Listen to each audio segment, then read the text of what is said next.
శ్రీ గురుభ్యో నమః. రమణ భగవాన్ గారు పలికిన అమృతవాహిని. ఈశ్వరుడు. పనికిరాని వస్తువులు, పాడైపోయి కుళ్ళిపోయిన వస్తువులు మనం ఇతరులకు ఇస్తే వచ్చే జన్మలో ఆ పాడైపోయిన వాటిని మన చేత తినిపించేటట్లు చేస్తాడంటే ఈశ్వరుడు. మీ చైతన్య స్థాయి పెరగడానికి మీ పరిస్థితులన్నీ అనుకూలంగా ఉన్నా, ప్రశాంతంగా ఉన్న భగవంతుడి కారణం లేకుండానే అశాంతిని కలుగజేసే తలంపులను కల్పిస్తాడు. కారణం నీ లోపల ఉన్న అజ్ఞానం పోవాలి. అలా చేయకపోతే వేలాది జన్మలో కొట్టుకుపోతావు. అజ్ఞానికి పక్షపాతం ఉంటుంది, భగవంతునికి పక్షపాతం ఉండదు. నీవు అర్హతను సంపాదిస్తే అనుగ్రహిస్తాడు. చంటి పిల్లవాడి దగ్గర నుండి ఒక పండు ఇవ్వమంటే వాడికి ఇవ్వాలని ఉంటే ఇస్తాడు, కానీ మనం బలవంతంగా తీసుకోలేము. అలాగే భగవంతుడు కూడా అనుగ్రహం ఇవ్వమని అందరూ ప్రార్థించినా ఇవ్వడు. ఎవరికి ఇవ్వాలని ఉంటే వారికే ఇస్తాడు. ఈశ్వరుని పాదాలు ఆశ్రయించకుండా అనుగ్రహాన్ని ఇవ్వడు. ఆయనే ఈ బొమ్మలను ఆడించేవాడు, ఎవరి చేతనైనా కఠినంగా మాట్లాడించేవాడు ఆయనే. ఆయన ప్రేరణ లేనిదే ఎవ్వరూ ఏమీ అనలేరు. బయట వ్యక్తులు నిమిత్త కారణంగా వ్యవహరిస్తారు. మనకి భయం ఎందుకు కలుగుతుంది అంటే ఈశ్వరుని యొక్క శక్తి తెలియకపోవడం చేత దుఃఖము, అశాంతి వస్తున్నాయి. ఆ రూపమే నీ స్వరూపము. కృష్ణుని గురించి చెప్పాలంటే పుట్టుక ఎటువంటిదో తెలియనివాడు, చావు ఎటువంటిదో తెలియనివాడు. శరీరం ధరిస్తే ఎవరు గుర్తించగలరు? భగవంతుడు అంతటా ఉన్నాడో లేడో మనకి తెలియకపోయినా అంతటా మాయ ఉంది. దానికోసమని కాశీ, రామేశ్వరం వెళ్లాల్సిన అవసరం లేదు. త్రికరణ శుద్ధి లేకపోవడమే మాయ. ఐశ్వర్యం అనే పదము ఈశ్వరునిలో నుంచి వచ్చిందే. చైతన్యం వల్లనే జడమైన బుద్ధి, శరీరము పనిచేస్తున్నాయి. ఆ చైతన్యం తప్పుకుంటే శరీరం జడమే. మీకు తెలివి ఇచ్చిన వానికి, మనసు ఇచ్చిన వానికి తెలివి లేకుండా ఉంటాడా? మీరు ఎవరికైనా 10 రూపాయలు ఇస్తే ప్రతిఫలం ఆశించిస్తున్నారా? గౌరవం కోసం ఇస్తున్నారా? పని కోసమే ఇస్తున్నావా అని ఈశ్వరుడు చూసుకొని మీకు మార్కులు ఇస్తాడన్నమాట. నీకు బెంగ పెట్టుకుంటే కారణం ఉన్నా మీరు ప్రశాంతంగా ఉంటే ఈశ్వరుడు దాన్ని చూసి అయ్యో ఎంత కష్టం ఉన్నా బెంగ పెట్టుకోవడం లేదు, వాడికి అనుగ్రహం ఇవ్వాలి, ఇవ్వకపోతే అలా అని ఆయనే బెంగ పెట్టుకుంటాడు.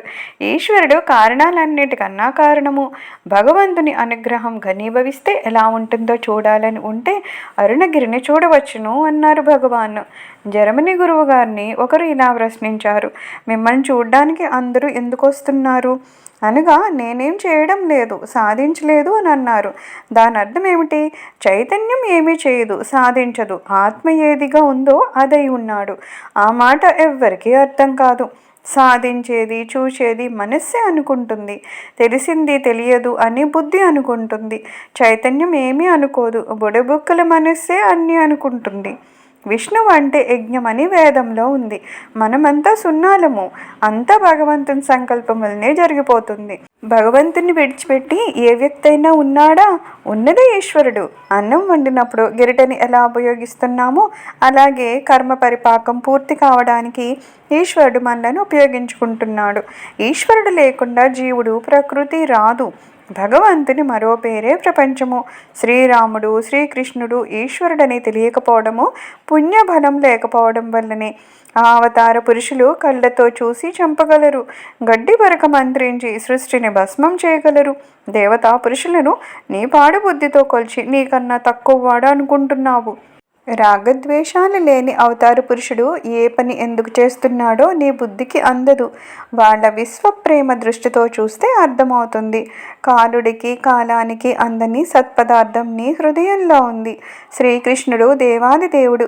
నోటి నిండా వెన్నపూస, హృదయం నిండా ఆనందము, చేతి నిండా పని.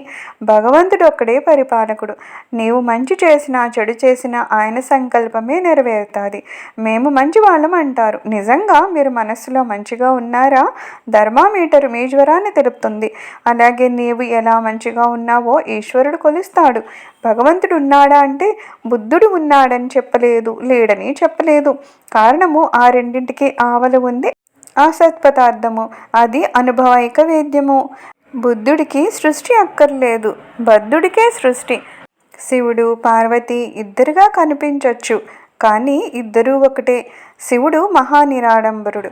అటువంటి వారిని భర్తగా స్వీకరించడం అనేది గొప్ప విషయము. చక్రం కాలానికి, శంఖము వైకుంఠానికి గుర్తులు. ఈశ్వరుడు నీకు జ్ఞాపకం వస్తూ ఉంటే అది నీ తెలివి వల్ల కాదు, అనుగ్రహం వల్లనే. భగవాన్ అరుణాచల నామం వినడము, అరుణాచలం వెళ్ళడము, అక్కడ బోధ చేయడము అన్నీ మనస్సుతో చేసుకున్న సంకల్పాలు కావు. అంతా అనుగ్రహమే అలా చేయించింది. సర్వం శ్రీ గురుచరణారవిందార్పణమస్తు. లోకా సమస్తా సుఖినో భవంతు. ఓం శాంతి శాంతి శాంతి.